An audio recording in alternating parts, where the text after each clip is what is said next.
There are two versions of you at 80. Same body, same knees, same everything.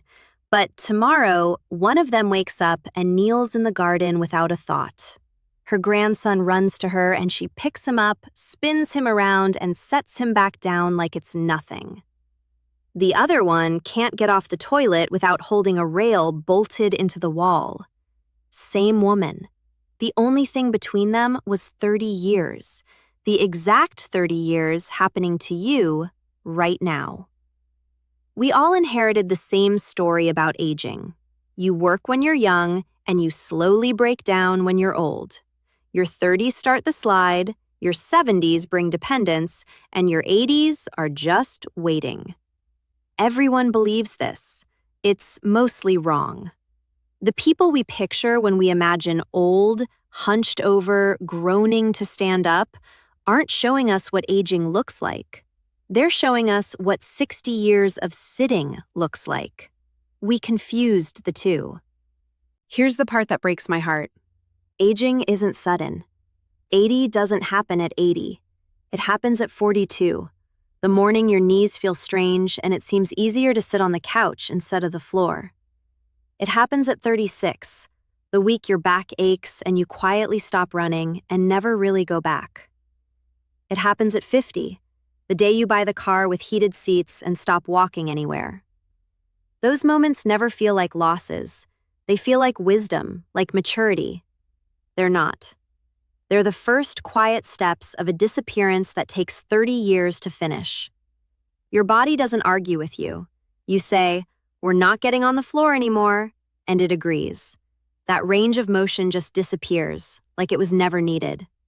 One small surrender, then another, for 30 years, until you're 70 and you think, "I suppose this is just what 70 looks like." It isn't. It's the bill arriving for 30 years of small surrenders. Picture two mornings, both at 80. The first, she wakes with 90 seconds of stiffness, and then it passes. Makes her own coffee. She stretches on the floor, the way she has since she was 52. Walks a kilometer to the shop and back, bag in hand, just Tuesday to her. Plays on the floor with her granddaughter for 40 minutes, then stands back up in one smooth motion. Reaches the top shelf without a second thought. Sleeps without pain. The second, she wakes and everything hurts before she's even moved. 15 minutes just to swing her legs off the bed. Pills for her hip, her back, her blood pressure. Walks to the bathroom holding the rail. Someone else makes her coffee. Her hands aren't trusted with a hot cup anymore. Watches her granddaughter play on the floor from her armchair. She hasn't been down there in 7 years. Can't reach the top shelf. A car does her walking for her now. Nothing feels comfortable at night, and she takes something just to sleep. Neither life is unusual. The second one is just the one we've all quietly agreed to call getting old. It isn't old age. It's 30 years of a body that was never asked to do anything, finally resigning. The real difference between these two women isn't fitness, it's independence. The ability to meet your own needs with your own body, to go where you want, to lift what you want, and to stand the moment you decide to, without asking permission. Almost nobody talks about it until the day they've already lost it. Losing it is never sudden either. You ask for small help you never used to need. You plan outings around what your body can survive instead of what your heart wants. Your world shrinks, and so do you. Not as a metaphor, as a fact. You become a guest in your own life, while the people who love you make gentler and gentler decisions for you, each one quietly taking a little more of you away. This is the death nobody warns you about. Not the medical one, the civic one. And it doesn't start at 80. It starts the day you accommodate something instead of asking why it changed. Now the hopeful part, and I mean this literally, not as a slogan. A 70-year-old body can build new muscle, rebuild strength, and regain balance and range of motion it thought was gone, sometimes in weeks. There are elders who never stopped squatting, walking, and carrying loads their whole lives, and they simply don't get the hip and knee replacements we consider normal. Joints don't wear out on a clock. They wear out, or don't, based on how they're used. Bones don't thin because a calendar says so.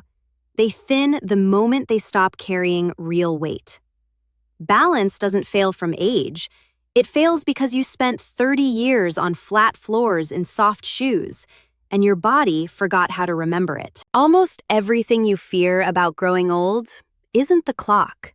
It's the 30 years before the number arrives. You're not watching a countdown. You're keeping a ledger, making an entry every day, whether you notice it or not. The clock is real and non-negotiable. You will turn 80. But almost everything you picture living inside that number, the stiffness, the fragility, the quiet vanishing, that's not the clock. That's you, building her, one choice at a time. She is not a stranger waiting in the future. She's someone you're actively building, starting with this breath. You are her ancestor, handing down a body to someone who never gets a say, and then living the rest of your life inside exactly the body you chose to give her. Every day is a deposit or a withdrawal. Sitting still all day when you could have moved, a withdrawal you won't feel today, but she will in 30 years. Squatting all the way down.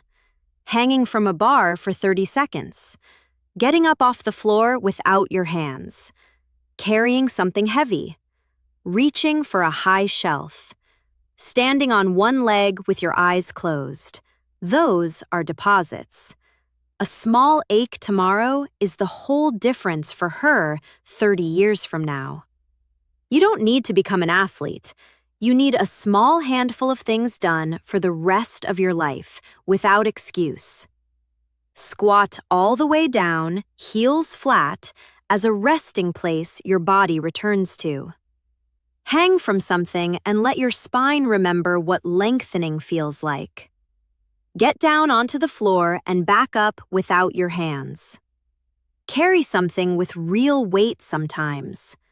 Balance on one leg, eyes closed, on uneven ground. That's the whole list. Nothing glamorous. But do it for 30 years, and you become the 80-year-old everyone else stares at in disbelief.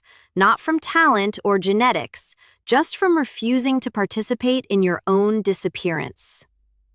We don't talk about dignity anymore, but it's the thing underneath all the other words, the quiet certainty that your body can meet whatever a room asks of it. Losing it starts long before anyone says the words, "You've lost your independence," out loud. It starts the day you plan your life around what your body can tolerate instead of what your heart wants. So here's the only question that matters. What 80-year-old are you building right now? Not someday, this month. What have you done that she'll thank you for? And what have you done that she'll have to pay for? And 80 is closer than you think, the same distance ahead of you as your teenage years are behind you. Not that long ago, was it? She hasn't been written yet. Not a single page. She is entirely the sum of what you choose, starting now, between this moment and the day you meet her. So squat down, hang from something, carry something heavy, balance on one leg, get down onto the floor, and get up on your own. Do it today, especially on the days you don't want to. This isn't about fear. Fear fades in a day. Love doesn't. She isn't asking you to become someone else. She's only asking you to sit on the floor tonight instead of the couch, to walk to the shop instead of driving, to hang from a door frame for 30 seconds before bed. So don't look for a grand plan. Just find a patch of floor in your own home and sit down on it. That's where this begins. Not in the future, tonight.